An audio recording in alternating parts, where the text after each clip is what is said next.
Hi, I'm George Woodbury from College of the Sequoias in Visalia, California, and in this video, we'll take a look at hyperbolas that open upward and downward. In other words, their transverse axis is vertical. Now, the major difference here is that now we're subtracting y squared minus x squared.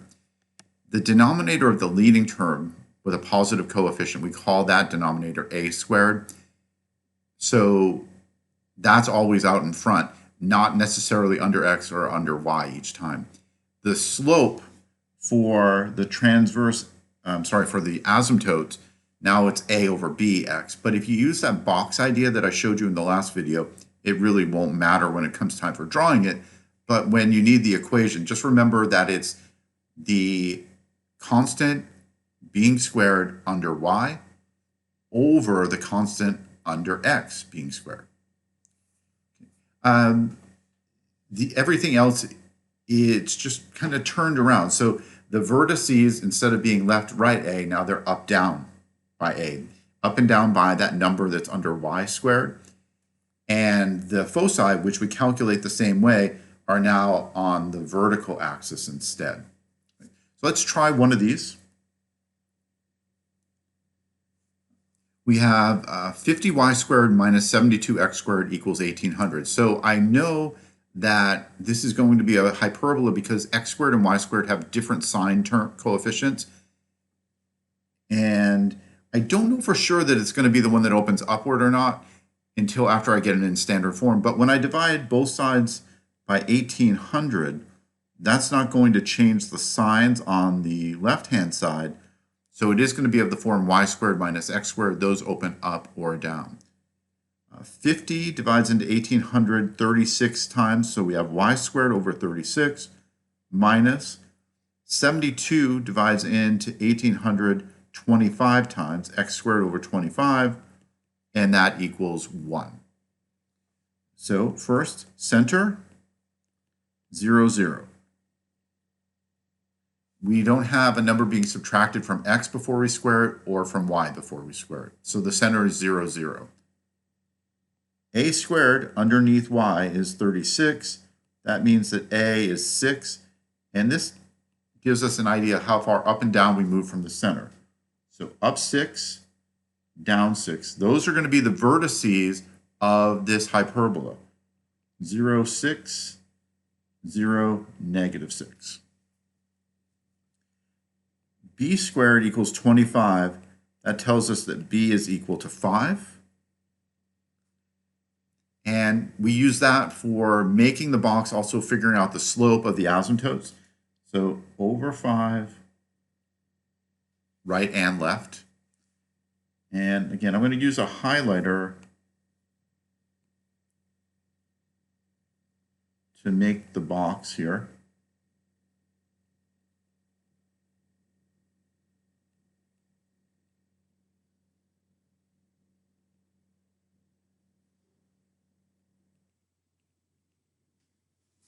The asymptotes have to go through the corners of that box.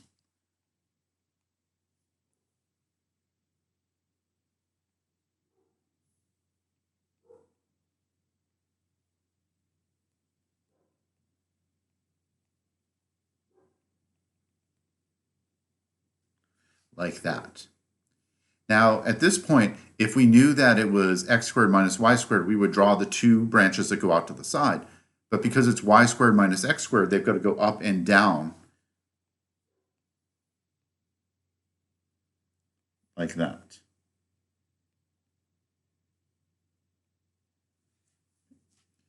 I still need the foci.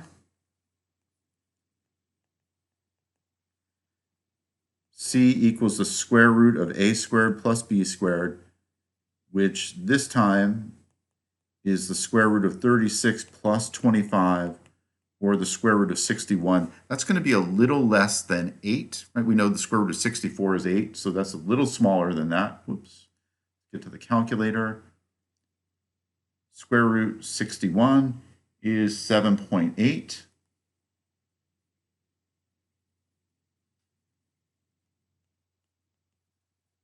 So about here and here.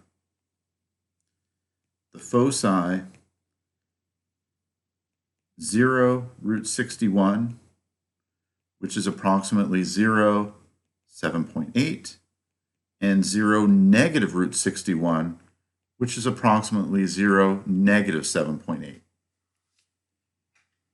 We needed the domain and range.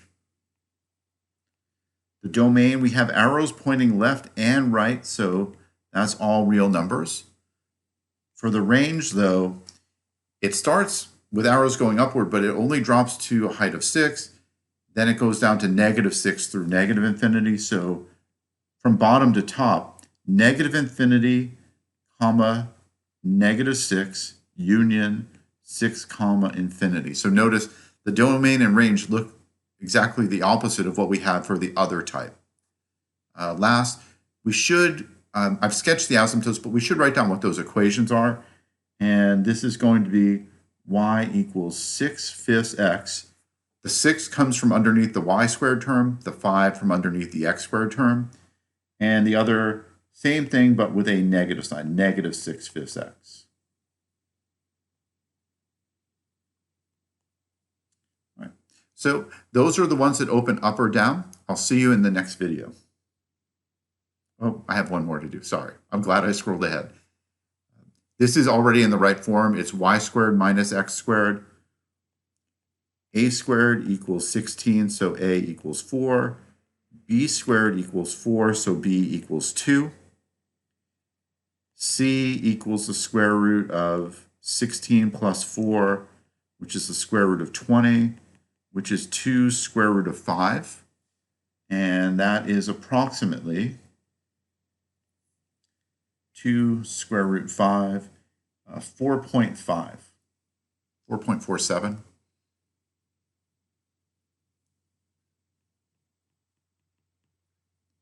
We know that the center is 0, 0. And again, this one is up or down because it's y squared minus x squared, not the other way around.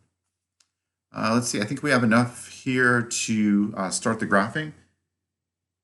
Center at the origin. A is 4, so up 4 and down 4 to get the two vertices.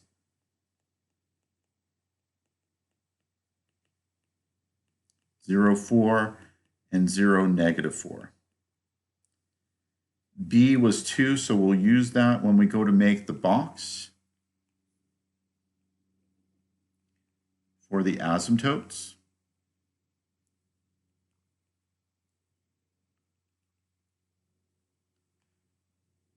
Draw the line that goes through the corners and the center.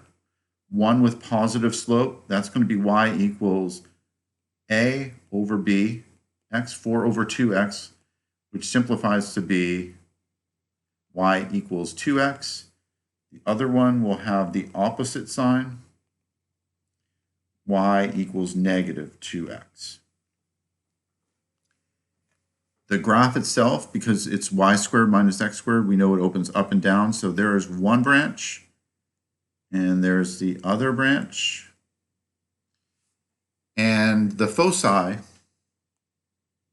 because C was 4.5, the foci are 0, 2 root 5, which we approximated as 0, 4.5, and 0, -2 root 5, which we approximated as 0, -4.5.